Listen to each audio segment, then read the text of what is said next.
É um hino que é uma oração.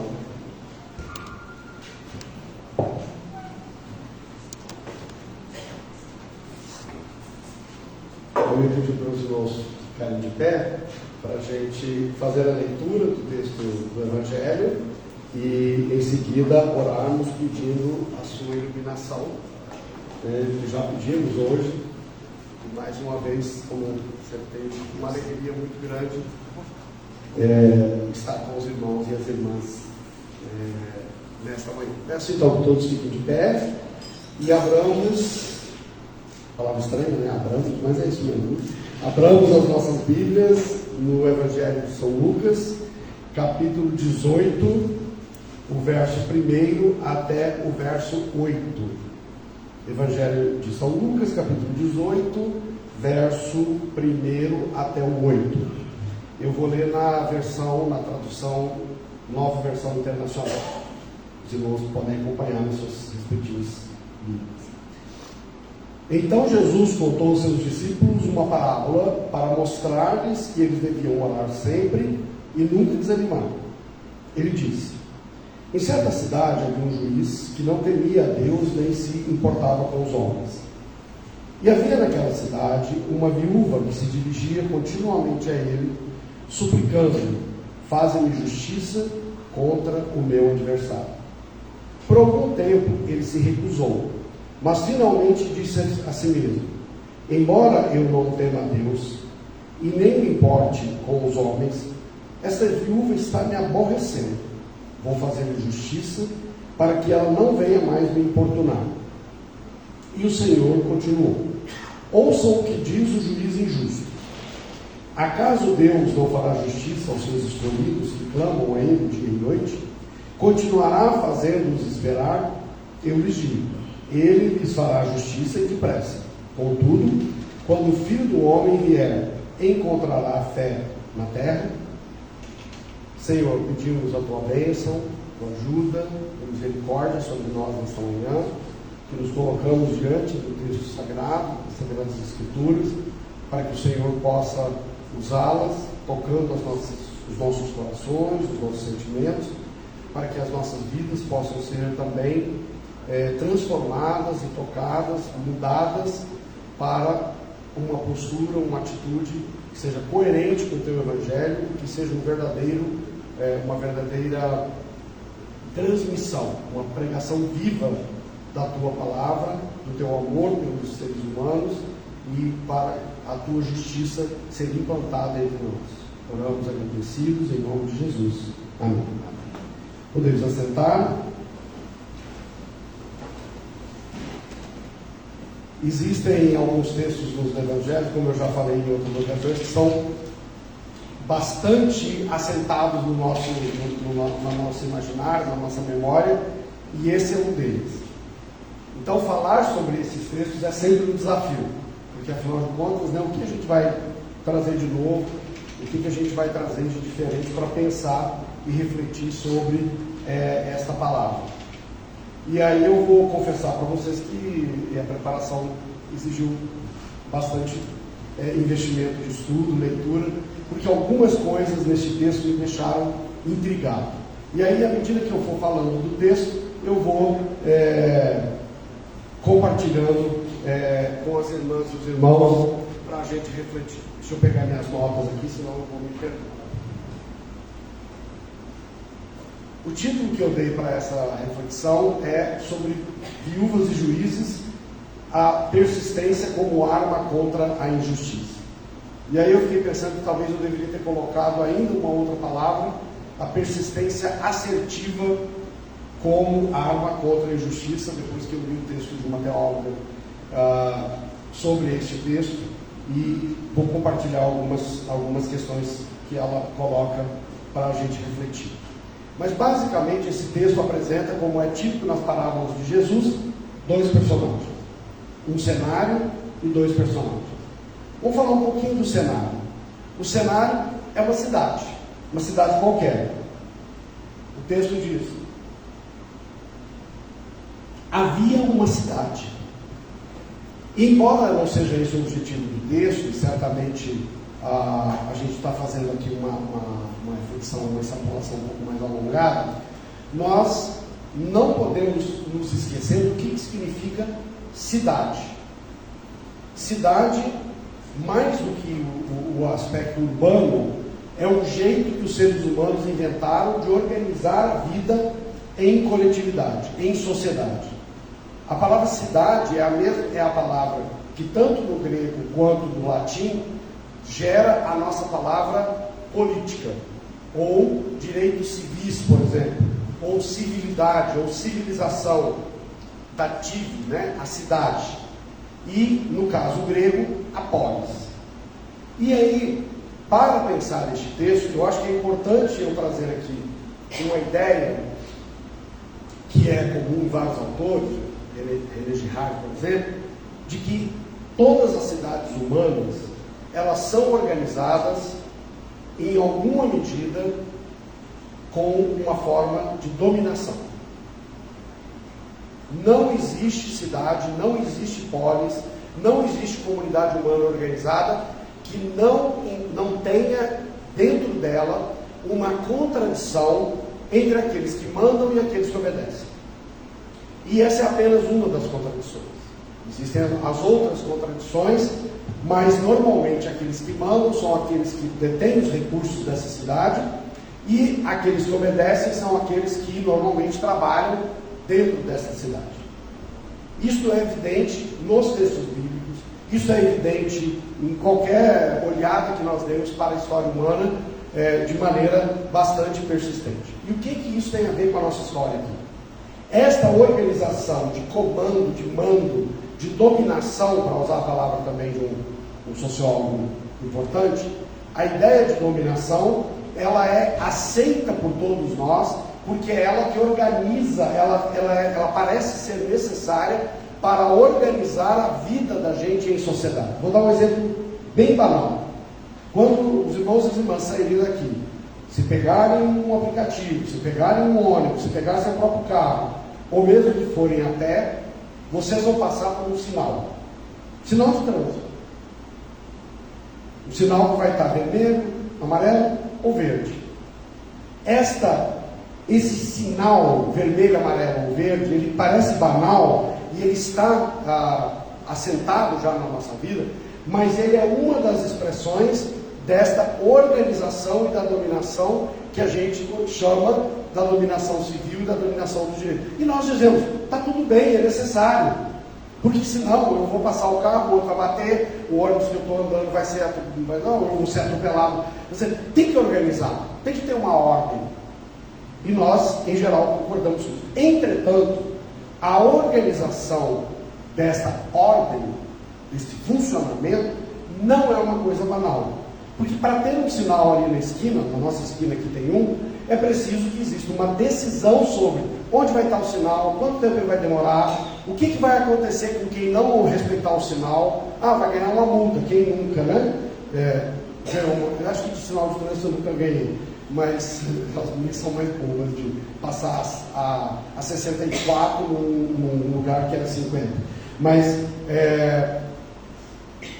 o fato concreto é que existe uma coisa muito complexa na organização do mundo social. E esta organização, em certa medida, ela é necessária, ou nós a vemos como necessária, inclusive para que haja justiça. Para que aqueles que são mais fracos e que não podem ir lá dar um soco na cara de alguém e obrigar esse alguém a pagar uma dívida, ou pagar um direito trabalhista, ou fazer alguma coisa que é certa, haja uma força capaz de impor. Se você trabalhou lá numa casa ou numa empresa durante anos, não recebeu direitos trabalhistas, não recebeu absolutamente nada, e de repente você vai lá e requer aquele direito, se você não tiver armas, se você não tiver força, se você não tiver contato, se você não tiver meios seus mesmo para que isso se faça, é preciso que este ente que nós chamamos de Estado, CIV, polis, né? essa coisa que nós chamamos de Estado, ela vai lá para fazer justiça. Acho que me acompanham até aqui, desculpa se estou sendo muito didático, muito pedagógico, sei lá. ou chato mesmo. Mas vamos lá. Ao pensar isso, entretanto, todos nós já vivenciamos que estas instituições que deveriam fazer justiça, muitas vezes não fazem. Quem nunca entrou com uma ação, certeza de que aquilo estava correto, certeza de que era o seu direito, e você foi lesado, e o dano que você recebeu foi legitimado, inclusive, por este órgão que deveria fazer justiça. Tem muitas razões para isso, mas uma delas é que as instituições, elas funcionam com pessoas. E as pessoas que operam as instituições, elas são motivadas por uma série de razões, e essas razões muitas vezes são contrárias, totalmente contrárias àqueles e aquelas que, sendo mais fracos numa sociedade, que é esmagar. E aí, quando eu digo os mais fracos, gente, eu não estou falando só das pessoas em situação de rua, eu não estou falando só das pessoas que estão abaixo da linha da pobreza, eu estou falando da esmagadora maioria da população, que deve dar uns 98%, porque nós estamos falando de que quem realmente pode fazer o que quiser e não sofrer nenhum dano da justiça, nenhuma cobrança da justiça, é um número de pessoas que detém a maioria da riqueza do planeta e que controlam as instituições e que com elas não acontece nada. Você pode, se você, dependendo do dinheiro que você tem e da posição social que você ocupa, você pode pegar um carro, sem carteira, bêbado, matar uma pessoa e você nunca vai ser preso. Ou a probabilidade de você ser preso será extremamente baixa. É disso que eu estou falando. E esse sentimento é um sentimento que nos dá raiva. Esse sentimento, essa percepção nos gera um sentimento que é certamente raiva, certamente indignação. E é sobre isso que esse texto fala como uma parábola para estimularmos, né, que tem um spoiler, a oração, ok? Mas eu queria que a gente não fizesse uma leitura, que é muitas vezes feita neste texto, uma leitura passiva. Olha só, existe um mundo que é bastante opressor, e então o que a gente tem que fazer é dobrar o joelho, orar e pronto. Não. A história aqui nos dá uma outra pista na atitude da pessoa que aparece aqui como a pessoa mais fraca desta história. Vou andar para não tomar tempo demais. Vamos lá, quem são os personagens? Uma viúva. Quando aparece a palavra viúva na Bíblia, pode saber que está falando de gente que não tem recurso nenhum. Se as viúvas hoje, e os órfãos, vivem situações de muito desamparo, no mundo antigo, no mundo bíblico, isso era a regra. Né? Se a gente olhar para a história, e até contemporânea, de muitos países, neste período, o que nós vamos ver é que a organização daquele mundo tenta criar mecanismos para garantir a sobrevivência das viúvas, mas elas, ao estarem numa situação de absoluta falta de alguém que tem poder naquela sociedade para garantir-lhes o direito, elas ficam numa situação de muita fragilidade. A Bíblia tem vários exemplos. Eu até confesso que fiquei me perguntando se eu não usava a história de Judá e Tamar como exemplo dessa relação. Vou resumir num tweet aqui. O que é a história de Judá e Tamar? Vocês vão lembrar que havia um dos filhos de Jacó, chamado Judá, que era o mais velho. Ele tinha um filho que casou, o filho dele chamava Onã. Depois a gente pode até, em outro momento, falar mais sobre esse cara em si. Mas o Onã tinha um irmão que era mais velho que ele, que estava casado. Entretanto, esse irmão mais velho não prestava, Deus matou ele. Basicamente é isso que está no texto, né? Deus o matou porque ele não era uma pessoa, ele era uma pessoa ruim. A viúva, Tamar, ficou viúva. Uma lei que havia para ajudar a proteger as viúvas era o seguinte: quando uma mulher ficava viúva, o filho mais velho, imediatamente, né, mais novo do que o morto, deveria obrigatoriamente casar com ela. Lembrar que é uma sociedade poligâmica, né, não necessariamente de poliamor, mas poligâmica, em que o casamento do irmão mais novo com a viúva era uma forma de garantir a segurança financeira da viúva e os descendentes para o irmão.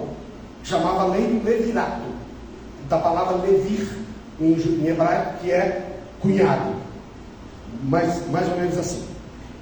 Entretanto, o irmão que casou com a Tamar chamava Onã, e o Onã também não prestava. Vou ser bem direto para não encurtar. O Onã também não prestava. E diz o texto sagrado que quando ele tinha relações com a esposa, que é ex-cunhada, para não gerar descendentes para o irmão e assim ter que dividir a herança que ficaria para ele se a Tamar não tivesse filho, o que ele fazia? Ele fazia o chamado coito interrompido para que ela não tivesse, não engravidasse. Deus não gostou nada disso, mas não tem nada a ver isso com outras coisas, não, tá? Tem a ver com o fato de que ele estava negando o direito dela de ter um filho que seria o herdeiro daquela família. Me acompanha? O que Deus fez com Onã? Matou também. O Onã morreu, era muito ruim, não sei o que e tal.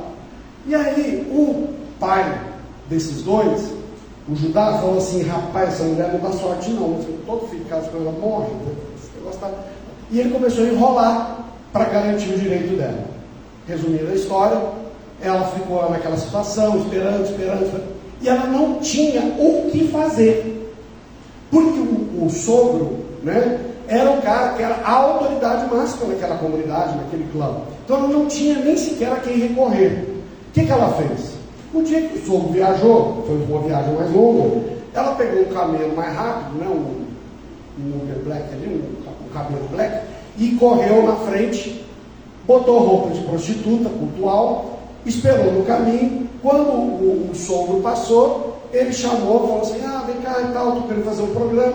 E ela foi, e ao terminar, ele fala assim: só tem um problema, não tem como eu te pagar. Aí ela falou: não tem problema, deixa a sua identidade comigo. Eu vou dizer a identidade porque eu estou fazendo um anacronismo. A identidade não era uma identidade igual a só um fotinho. Eram uns cordões, uns adereços que eram exclusivos de cada autoridade, de cada pessoa que tinha alguma importância. Ok?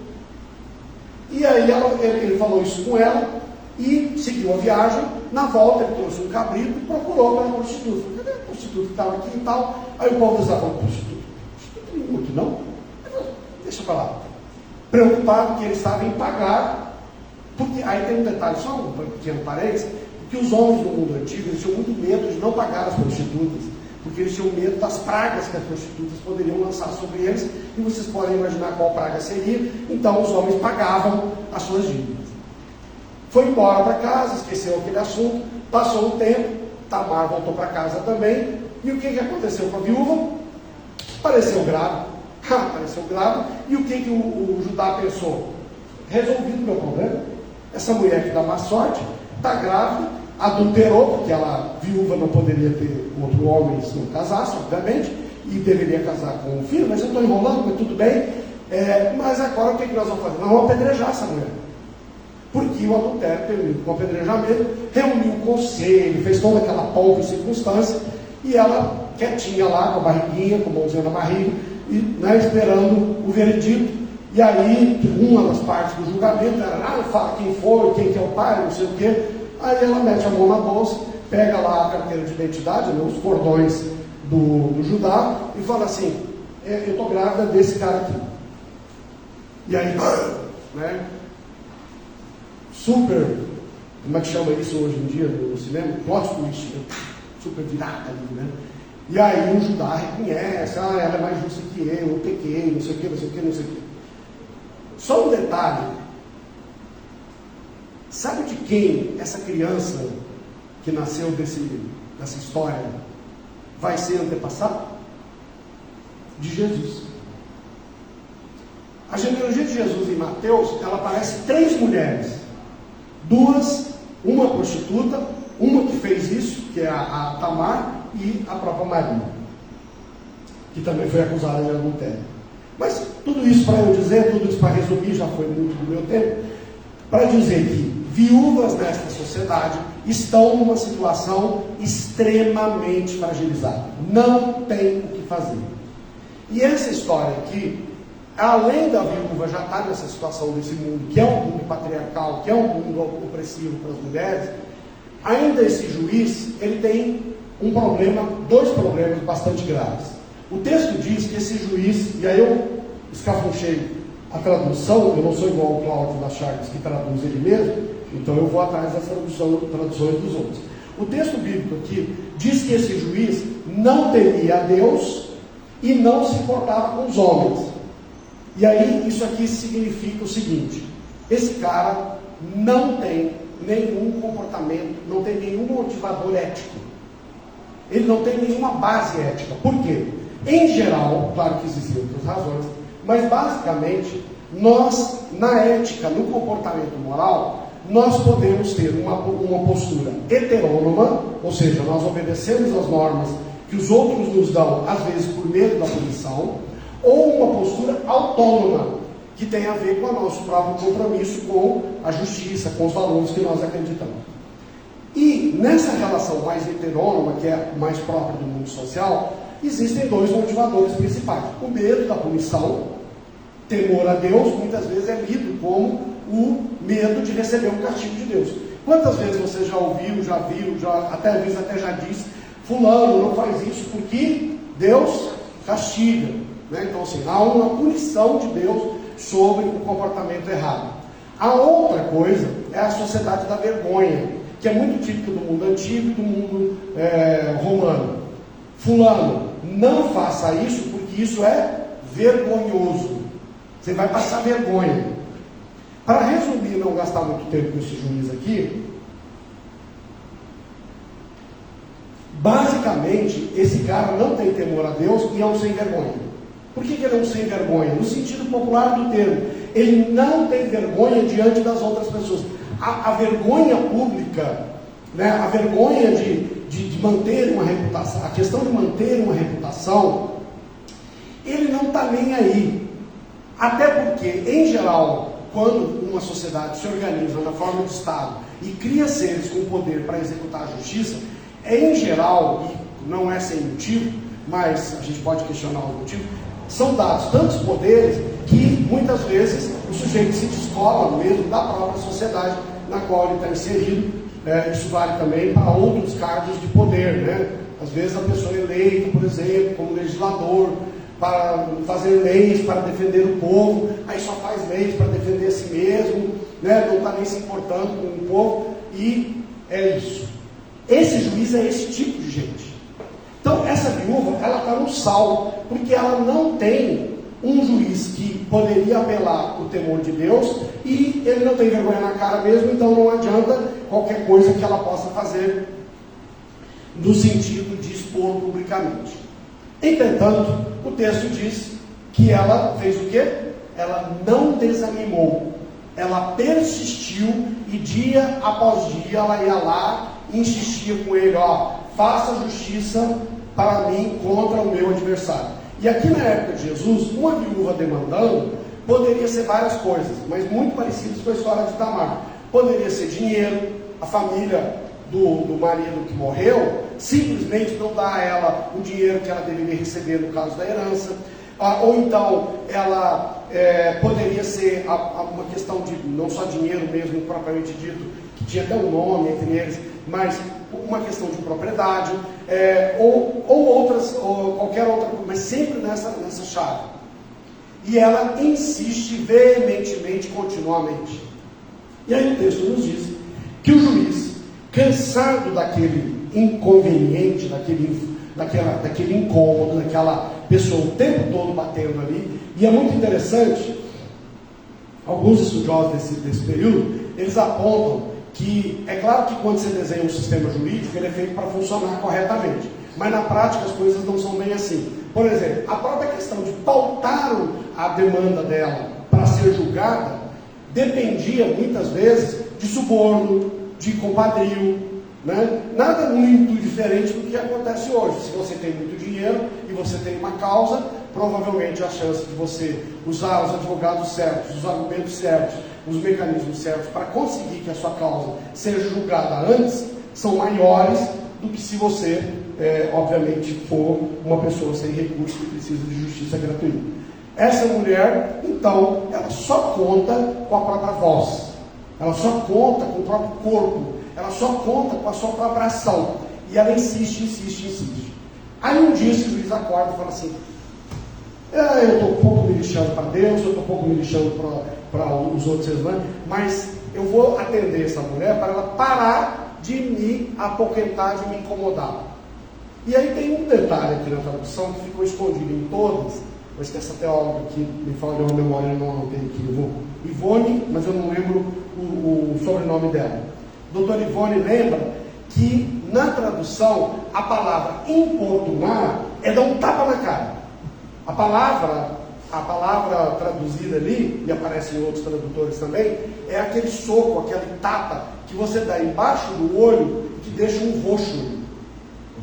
Então, a ideia que ele menciona, que ele se preocupa, é de que esta ação insistente dela possa, eventualmente, de fato, descambar para uma ação mais violenta, mais agressiva e mais incômoda para ele. Imagina o juiz, né? Mesmo que ele não tenha vergonha na cara, ter um olho roxo na cara faz alguma diferença. E saber que esse olho roxo foi dado por uma mulher, talvez uma viúva, talvez uma senhora idosa, né, que o esbofeteou. Isso era muito improvável naquele mundo. Ela poderia morrer por isso. Mas muitas vezes a fala mais agressiva das mulheres nesse mundo, o cara fica sem ação, porque ela é tão fraca que qualquer ação dele seria tomada como covardia. E ele acaba cedendo. Bom, acho que consegui pintar o quadro. Vamos tirar algumas consequências para o nosso caso aqui. Embora o texto aqui fale de oração, muitas vezes nós tomamos esse texto só para dizer: você está com uma necessidade de uma coisa e insiste que Deus vai te atender, porque Deus é muito melhor do que esse juiz injusto, né? Então ele vai atender vocês. Esse texto está falando de justiça. Ele está falando de busca por um direito. Ele não está falando meramente assim: eu quero uma coisinha melhor, um carrinho melhor. Não, está falando de uma coisa que está sendo negada como direito. E a história humana, ela apresenta muitas dessas viúvas. Eu estava conversando em casa, enquanto preparava com a minha filha, e a primeira coisa que ela lembrou foi as mães e as avós da Praça de Maio, cujos filhos e netos desaparecidos pela ditadura sanguinária da Argentina simplesmente não dava sequer o direito de saber que essas pessoas tinham morrido, não tinham acesso. E elas então, ano após ano, após ano, estavam lá na Praça de Maio dizendo: cadê os nossos filhos? Cadê a justiça para os nossos filhos? E aí a fronteira, e aí a questão da violência normalmente é pensada, mas nós temos que ter um cuidado para não fazer uma defesa de uma coisa meramente passiva, porque é possível ser assertiva como as mães da Praça de Maio, a luta pelos direitos civis nos Estados Unidos, uma série de lutas como inclusive os próprios Sem Terra no Brasil e outras minorias, serem insistentes nessa luta, ali empurrando a fronteira. Ela é uma ação, eu vou dizer com base no texto bíblico, necessária. Ser assertivo não quer dizer descambar para o crime, mas significa agir com firmeza. Não sei se vocês já viram o treinamento, tem até vídeos, não sei se são filmes, enfim, de época, mas do Luther King treinando os militantes negros dos Estados Unidos contra as leis raciais para entrar nas lanchonetes, bares, enfim, restaurantes, nos quais era proibida a presença de negros e se colocar ali de forma altiva. E aí vinha um branco, vinha o dono e xingava, e ele mantendo aquela postura de olho no olho, firme. Ser assertivo, e aqui só um pequeno parênteses, eu me incomodo quando as pessoas usam a palavra assertivo de um jeito errado. A palavra assertivo não quer dizer certo, embora ela tenha a ver com o certo, mas assertivo quer dizer firme, quer dizer ativo, quer dizer, quando vocês, mulheres e nós, homens, usamos os homens já são treinados desde a infância a serem assertivos, mas quando vocês mulheres começam começa esse movimento entre as mulheres para que as mulheres sejam assertivas, certamente há um pensar sobre isso, porque isso não é o treinamento dado às meninas. As meninas são treinadas para baixar a cabeça, para ficar aquela coisa mais... Não, a assertividade é dizer, isso está errado. E aí o sujeito que ouve, isso está errado, isso não pode, eu quero isso, porque isso está certo, ele precisa, ele vai entender que a próxima ação é o tapa na cara. Não necessariamente um tapa físico, mas está no mesmo nível do tapa na cara. Está no mesmo nível da ação firme, porque ela é justa. Não é porque eu estou indignado, porque eu estou bravinho, não. É porque a ação é justa. E essa demanda, essa ação assertiva, insistente dessa viúva, é um exemplo para nós, no campo da oração, no sentido do nosso relacionamento com Deus, saber que Deus não é um juiz iníquo, portanto, não se trata de achar que precisamos usar de assertividade com Ele, né, como a gente já fazendo de novo um parênteses aqui, volta e meia aparece um povo aí nos vídeos dizendo que tem que xingar Deus, mandar Deus, dizer que Deus tem que fazer. Não, esse texto mostra que isso é uma palhaçada, porque Deus não é esse tipo de juiz. A nossa demanda, o nosso pedido diante de Deus pode e deve ser colocado com toda humildade, inclusive porque diante de Deus nós podemos nos abrir e esperar e imaginar que Ele sabe que talvez aquilo que nós estamos pedindo não é justo ou não é bom. E, portanto, nós podemos ficar sem. A demora de Deus não é demora da justiça. É, às vezes, de que é o tempo da coisa, ou, às vezes, não é bom para nós mesmos. Inclusive, a nossa oração precisa ter essa dimensão de consciência de que, antes do Deus Todo-Poderoso, que tudo sabe, que tudo conhece, se alguma coisa não está nos sendo atendida, não é porque nós estamos faltando fé, ou porque nós não estamos gritando com Deus, ou qual que é a palavra que os caras usam, né? Eu determino, né? Os trem assim. Você não determina nada para Deus, não. Nem eu. Diante de Deus, nós somos figuras que precisam reconhecer a sua humildade para o nosso próprio bem, não no sentido de nós desafiarmos Deus, Ele vai jogar um raio de fogo na nossa cabeça, mas porque Ele nos ama o suficiente para saber que aquilo que nós estamos pedindo, ou seja, parece que os caras estão ensinando os cristãos contemporâneos a fazer pirraça, a se jogar no chão e bater perna. Eu diria que Deus é um pai, uma mãe que tem uma postura firme, como as mães e os pais deveriam ter. Porque você está fazendo pirraça e aquilo não é bom para você, você não vai comer um negócio que não pode comer naquele momento e simplesmente vai deixar fazendo pirraça. A pirraça não muda Deus. Agora, a assertividade e a luta persistente pela justiça muda os homens, muda o mundo. E se nós temos hoje leis que garantem que a gente trabalhe 8 horas por dia, se nós temos leis que nos dão férias, que nos garantem férias, que nos garantem outros direitos trabalhistas, ou que as mulheres têm alguns direitos, esses direitos você pode rastrear a história deles. Eu garanto que todos eles, sem nenhuma exceção, tem algum movimento, alguma pessoa, mas normalmente um movimento coletivo, que está por trás, dizendo, isso é justo, isso é justo, isso é justo, isso é justo, isso é justo. E sem isso não vai andar, sem isso não vai ter trabalho, sem isso não vai ter paz, sem isso não vai ter segurança, sem isso não vai ter justiça no mundo. Todos os direitos eu garanto, e as mulheres, os homens, todas as outras categorias sociais, todas as minorias sabem que sem a luta, sem a insistência, não há garantia de direitos, porque de forma geral o sistema não teme a Deus e não tem vergonha na cara. O sistema, eu não estou dizendo os juízes, eu não estou dizendo os políticos, muitas vezes é o caso, mas não necessariamente. Eu estou falando que o sistema, ele é uma máquina, ele é impessoal. Eu lembro do nosso querido irmão Gesser, que é juiz, dizendo que às vezes ele, diante de um processo, ele percebe a justiça da demanda, mas como o advogado do demandante não entrou com o processo no prazo certo, não entrou com a prova certa, não entrou do jeito certo no sistema, ele tem as mãos amarradas para poder fazer justiça.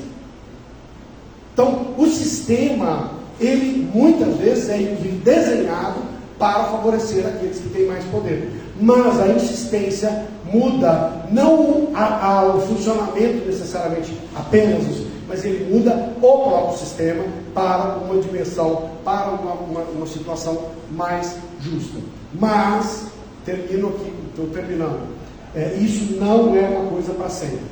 Existem direitos das mulheres que estão no Brasil sob ataque, direitos de 1940, que tem gente que por motivos espúrios, não são motivos verdadeiramente morais, estão lutando contra esses direitos para tirar o direito das mulheres que já foi conquistado, e muitos outros.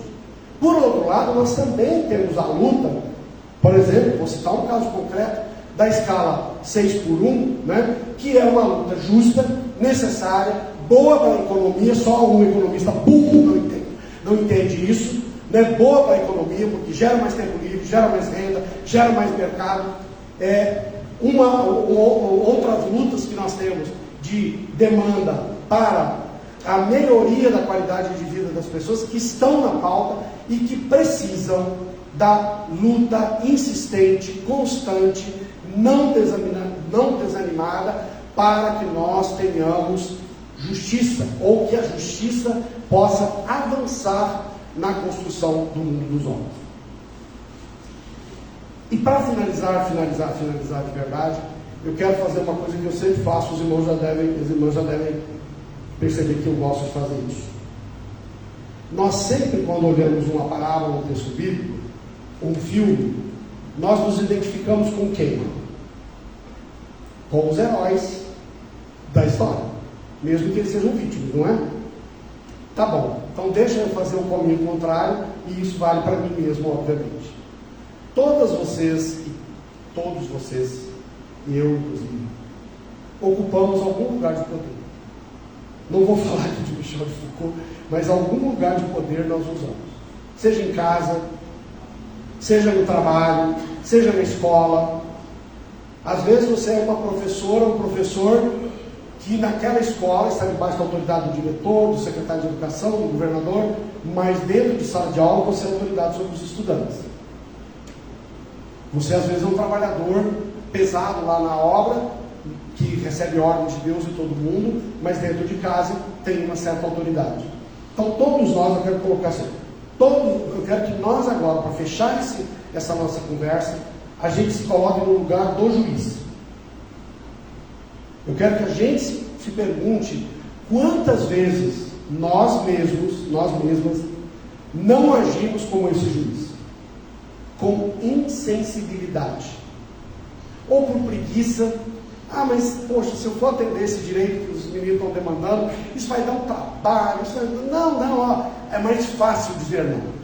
O parecer não sei o quê, vai lá e faz um parecer e diz não. Mas isso vai custar dinheiro. Mas isso vai tomar minha paciência. Mas isso vai me humilhar.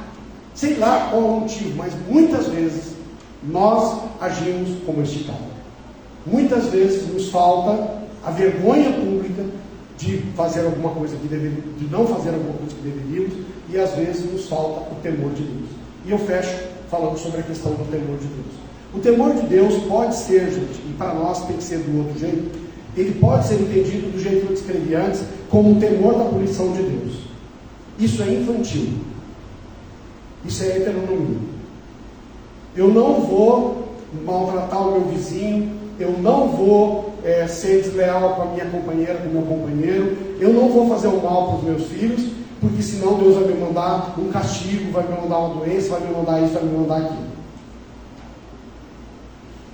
Isso é um jeito que as pessoas operam, e em alguns casos eu fico até feliz que operem, porque aí minimiza o mal que essas pessoas fazem. Mas nós somos chamados, como nós lemos ali em Timóteo, para agir como adultos. E adultos, filhos de Deus adultos, tem o temor de Deus não como medinho de uma varada ou de um castigo de ficar no cantinho do pensamento. Filhas adultas e filhos adultos de Deus têm uma relação com a norma, com a ética, que é intrínseca à sua própria relação com o sagrado, com o próprio Deus. Em última instância, não é à toa que Jesus, Paulo, todos os teólogos, do cristianismo nascente vão dizer: a obediência a Deus, o temor a Deus, ele pode ser resumido no mandamento que manda amar ao próximo. A relação de amor para com Deus e para com o próximo é uma relação que mistura a nossa própria existência com a dimensão do sagrado, com a dimensão ética. Então, eu não vou fazer ou deixar de fazer alguma coisa porque eu tenho medo de Deus eventualmente mandar um raio na minha cabeça. Eu vou deixar de fazer ou vou fazer porque isso viola um princípio ético, um princípio estruturante que é provavelmente definido pela relação de amor. Se uma ação ética, se uma ação em relação ao próximo não for uma relação de verdade, de amor, ela não está sendo uma relação ética, ela não está sendo uma relação genuinamente cristã, nesse sentido do temor de Deus. E é esse o desafio que nós temos que tomar. Eu queria deixar esses dois chamados para nós. Primeiro, a dimensão de sim, nós somos oprimidos em muitos momentos, em parte grande da nossa vida, e nós temos o direito e o dever de lutar de maneira persistente e assertiva para que o sistema mude e para aqueles que operam o sistema cumpram a justiça. Ponto. Segunda coisa, quando nós somos aqueles que operam o sistema, que nós tenhamos temor de Deus. Não temor de Deus no sentido infantil, mas temor de Deus no sentido adulto. De que a nossa relação com Deus nos faz juízes melhores, nos faz professores melhores, nos faz professoras melhores, nos faz agentes no mundo melhores, porque nós estamos comprometidos com este Deus, que é o Deus da verdade e o Deus do amor. Que o Senhor tenha misericórdia de nós.